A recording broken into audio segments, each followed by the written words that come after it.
Hey y'all, I'm your host, Aaron Smith of the Offshore Marine Service Association. Each Friday, I'll bring you the Offshore Briefing, a quick rundown of the week's notable developments, updates, and news you need to know in the offshore space. Whether you're on deck or at your desk, we're glad you're here. All right. Welcome, everyone, to another episode of the Offshore Briefing by Maritime in America. As always, I am your host, Aaron Smith, and as always, I have with me my You co-host. say as always, but we were not with you last Thursday. I was thinking of the one time that Angel didn't have a voice. I was like, well, I always say as always, but I don't know if I can say that because it sounds like she's going to not be with us very much longer. No. Okay, you didn't sound like you were dying that episode. All right, sure. Again, I was in an airport and I get with said, understanding what to say on air, like what he said the last time. it wasn't the last time. Also, It was a few times. they don't know when we don't record together. It was obvious on Thursday because I had zero reception. Anytime I tried to get on, I kept getting logged off. It's like, Yes. but I had reception the whole time. So it was like right when I needed it, didn't have to edit, so they don't. Oh, you're the best. Yes. So let's go. Ashley, let's talk about what you want to talk about. Well, I have been doing a deep dive into this whole slammer case here in New Orleans. It is bananas. Do y'all know what I'm talking about? No. Angel. It is, these lawyers were hiring these people to slam I'm just going to dumb it down as slam their cars into 18-wheelers, then go after them. I mean, they were like, there was no injury, but then they'd go see a quote unquote doctor, which I can name a few that are building very large houses that do these kind of things. That, Whoa. Hey. that, oh, you need to have your knee. Well, because I went through this with my mom was hit by an 18-wheeler. Her and my dad were literally, their car was smushed. I thought they were dead when I went to the hospital to see them. And all she asked for, I mean, she barely got any money. She could have gotten it, but all she asked for was enough money to help take care of him because it like took him out completely. Like he was bedridden from then on. And even then, He got a free helicopter ride. he did get a free helicopter ride. He does say that because he was airlifted with the poor boy that passed away. Airlifted because his life depended upon it. Yeah. Anyway, back to my story. Rewind. Okay. Then they'd send him to these to be like, oh, you need a new knee and you need this. And so then they inflated everything and they were getting millions. And finally one trunk company was like, we just had a case just like this on the same road, on the same everything. And the trial's been going on and it is just bananas. But it also, because just in scammers in general, but I hear from a lot of our people that this is happening on boats and on like, and so it's like, I wonder if that's, like it opens up a can of worms for other insurance frauds, right? Because everyone's premiums go up when this happens on both sides. And I've talked to people that have been like, I mean, this person is not an OMSA member. They are in the maritime world, different sector, not their driver of one of their cars for their company backed into another car, like literally just backed into this person that they didn't even the person was just sitting there. They weren't even driving. They were just parked in the car. That person went after their entire umbrella. I mean, got millions of dollars because of the company. And then they had to pay the premium. It's just wild. And it makes me think what can be done because this whole trial will hopefully put a kibosh on this as far as like road insurance, but there's other aspects of it. So thought that was interesting. My second was the article I found about California suing the Department of Energy to shut the pipe. I'm watching that boat go through and it's creeping me out. To shut down the pipeline. And the Sable offshore pipeline. Yeah. Yes. And it just contradicts. I just find it a huge contradiction. Aaron didn't really think it was as weird as I did, where you have the White House, Department of Energy saying, let's go, go, go. Let's be reliant on our own energy. Let's, literally pump the gas. Let's keep going. And then in the same breath, oh, wait, hold on. We need foreign work. Let's give the Jones Act waiver 60 days to let all these other people come in and help out. So it's like, where are our loyalties? Domestic? Well, I do think it's interesting that California has been saying they need a Jones Act waiver for gasoline to control, but at the same time, they won't open this pipeline. But I mean, look, oftentimes, and I find this happened with, if anyone remembers the Keystone pipeline, um, these pipelines become a bigger issue. This pipeline carries 50,000, they hope to ramp up to 50,000 barrels of oil a day. California uses 1.8 million barrels of oil a day. So, it's not really a huge amount. But yeah, your point still stands. It's who should benefit from these activities. Should it be the American uh,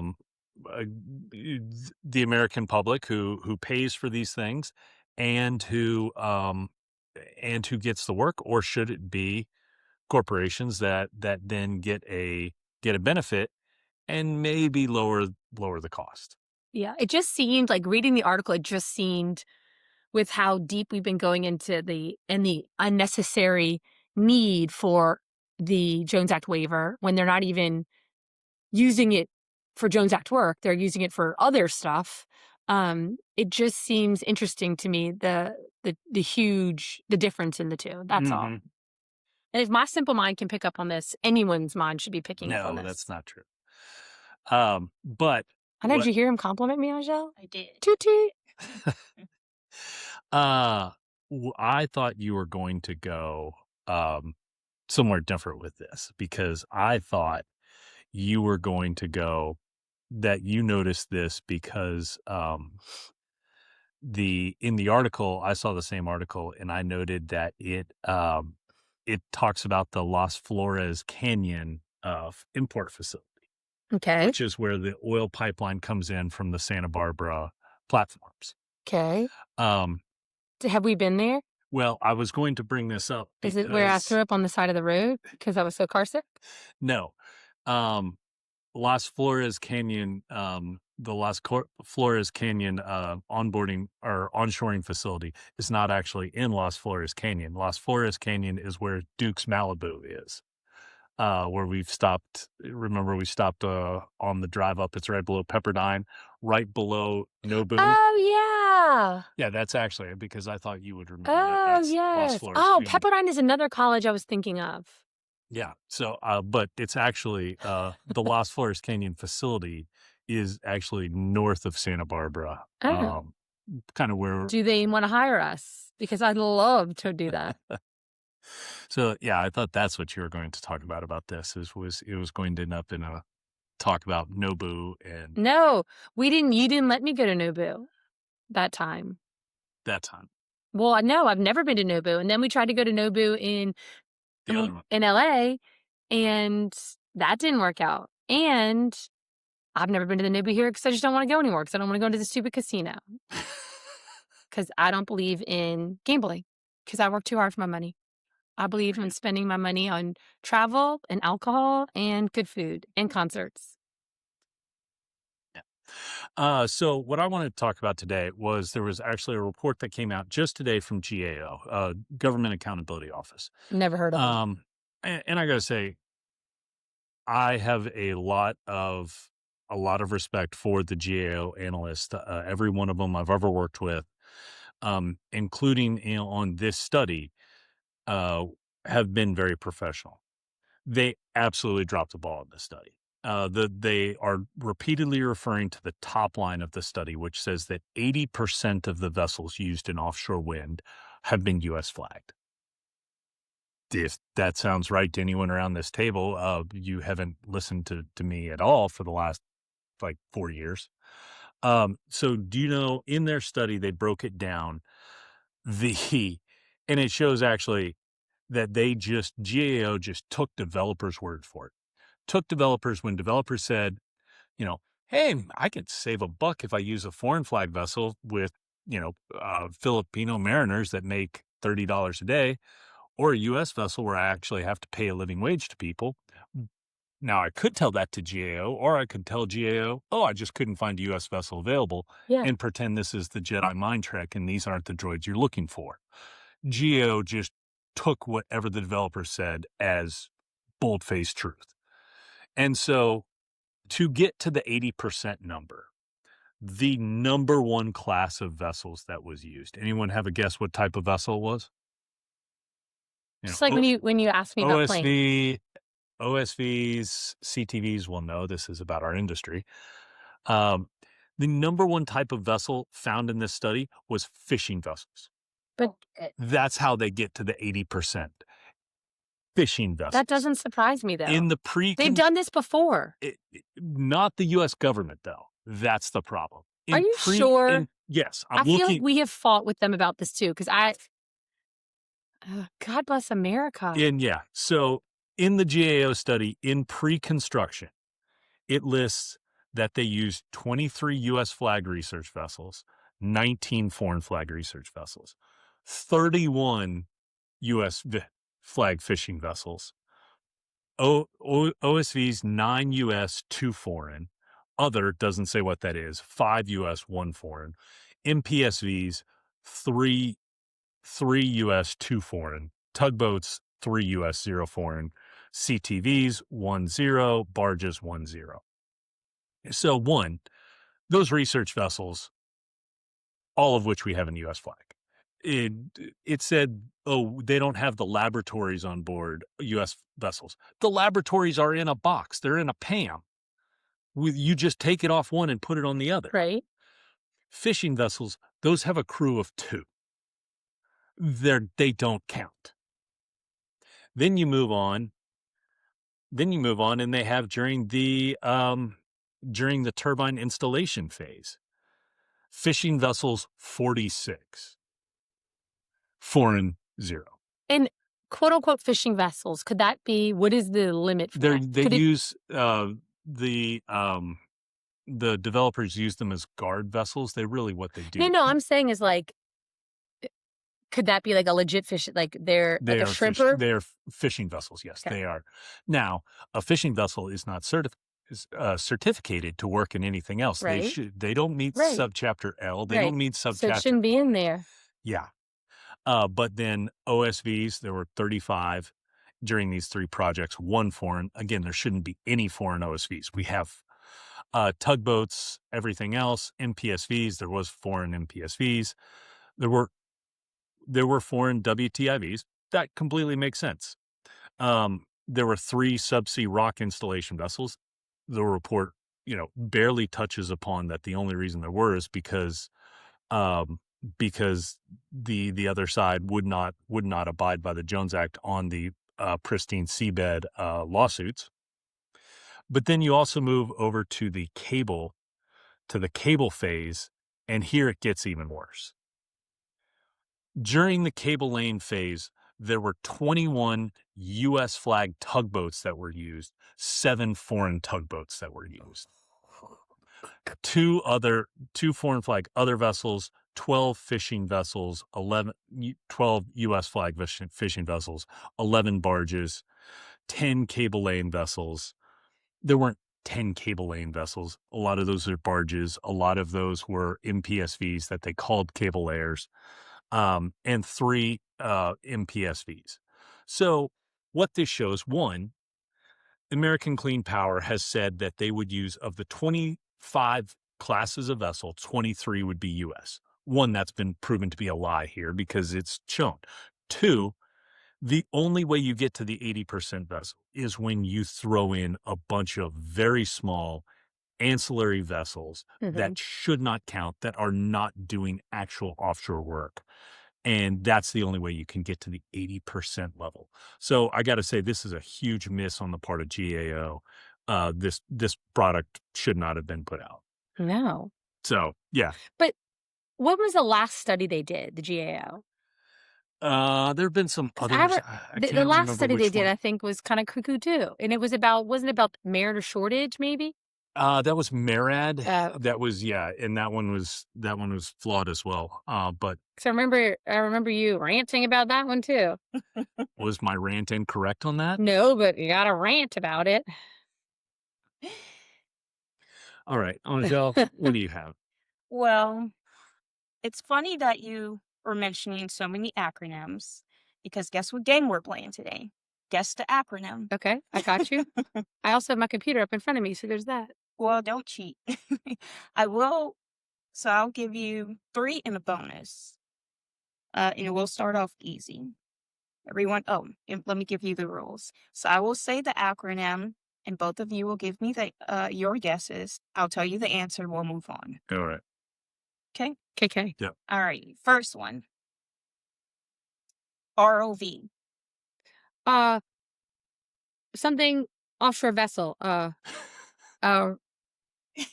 want to say a bad word, but I'm not gonna. I know it. You say it, Aaron. Remote. I know. Operated Yes. vehicle, A not vehicle. vessel. Oh, that's what I meant. Because I've seen them. They're so freaking cool, and I want to do it so bad that I would break it. It's like, and it moves with a little, and y'all can't see my hands, but it moves like a legit Sega, like a Nintendo thing. It can, yeah. Or the one I saw did. Some of them, yeah. Okay. Next one. All right. I've seen this one a lot, and I have to figure out what it meant. So, I guess maybe this is not necessarily an acronym, but SIMOPS. What is that again? No cheating. I'm not. Take your hands away from your keyboard then. SIMOPS. Hey Siri, what is? I have no clue. SIMOPS. It sounds like Simultaneous operation of vessel. okay. It sounds like what Maisie's always telling me. Seabow, shut your bitch ass up. That's what she tells me. Right? And for a while, I'd be like, what is Seabow? And then I finally asked a friend. The friend goes, oh my God, what did she told you that? And I was like, what is that? She goes, I mean, shut your bitch ass up. And I was like, oh my God. Okay, I'll give you a easy one. Famous last words. DPO. Dynamic Position Officer. Yes. Operator. Well, Same. We're saying the same thing. okay, now this is the bonus one. So a couple of episodes ago, we talked about, I forgot what we talked about, but I did ask Aaron what BBL meant.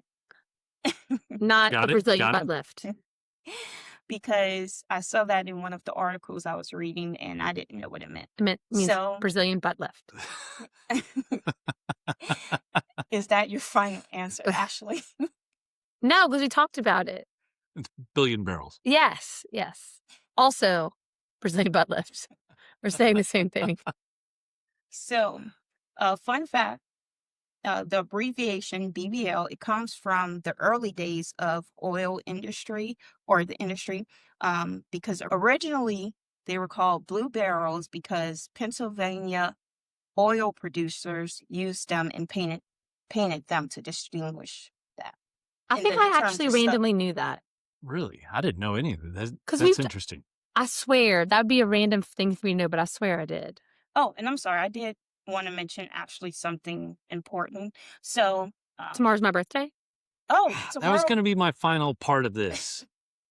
before we get there, there was a temporary outage of the ASAP, and for those who don't remember, ASAP Is ASAP Rocky? He's a singer. Proceed. It's the National Maritime Center application submission portal. It was down earlier this week, but now it's back up. Yeah, I don't think He's also married to Rihanna. It was and has- down for what, like 5 days? I don't think we can call that temporary. I think that was an extended. Leave ASAP alone. He's adorable. Well, it's just absolutely ridiculous that this system keeps failing. That Homeport was, for all of its failures, was working, and then they just stopped it. And they're like, "Hey, we're going to come up with something in a few months. Till that time, yeah, we don't know. Just figure something out." Then they came up with ASAP, which, come on, nothing about this is quick. And then ASAP fails for 5 days. Yeah. But it's back up now. So knock on wood. Knock on wood. Yeah, we'll see. So someone has a birthday coming up. Yes. Me. Well, when this is released, it will be Ashley's birthday. Happy Correct. birthday. Thank you. We Happy are birthday. all glad you were born today. Thank you. Would you like me to tell everyone how old you are? Honestly, I forgot how old I was. I just know that I'm younger than you, so that's all that matters. I'll be 44 tomorrow, which a very lovely gentleman on our soccer team posted this picture and was like, I'm so excited for my 1986 high school reunion. And And I side texted him and said, do you want to know how old I was in 1986? And he was like, no, don't tell me. Well, then like weeks had passed and he was like, okay, just tell me, were you like 14? I was like, I was 4. 4. And he was like, oh my God. I'm like, I was 4 in 1986. And he said, I was at the University of Alabama and you were 4 years old. And I was like, I was. Yes. Well, happy birthday. Thank you. I used to be the person that was obsessed about their birthday. However, Maisie, our youngest birthday was yesterday and she just sucks the life out of me in a good way. I'm like mentally and physically and Well, emotionally those words exhausted don't go together. from her. What? Well, sucking the life out of me in a good way. I mean, like, oh, inappropriate. I mean, like, I love her, so I'd gladly do whatever she wants, but it's draining from every request she had. Every single request was exhausting and draining. So we won't have Maisie listen to this one. I just said I would gladly do it because I love her and her being happy is one of the best things. And she is so appreciative. I mean, you could give her a stick of gum. I got her a box of candy and you would have thought I gave her $1,000. Like she was so excited for it. She is great. Yeah, her snackle box. She is great. Aw. So you can let her listen to this because but she's exhausting just like I used to be up for my birthday. We're Aries. All We right. like to burn shit down. Fire. It's small while we're doing it. Mhm. All right. Well, this has completely devolved, but happy birthday, Ashley. Thank you. All right. Everyone, be safe. Have a good weekend. Happy Friday. Happy birthday to me. Happy birthday. That wraps up another episode of Maritime in America. We're proud to highlight the voices and stories that keep the American offshore industry strong. Thanks for spending a few minutes with us, and remember, the course ahead is shaped by those who step up and steer it. If you liked what you heard, be sure to subscribe, leave a review, and share it with your crew. Tune in every Friday for your offshore briefing, and don't miss our next full episode, dropping soon with a very special guest, Mariner's Perspective. Catch you next time.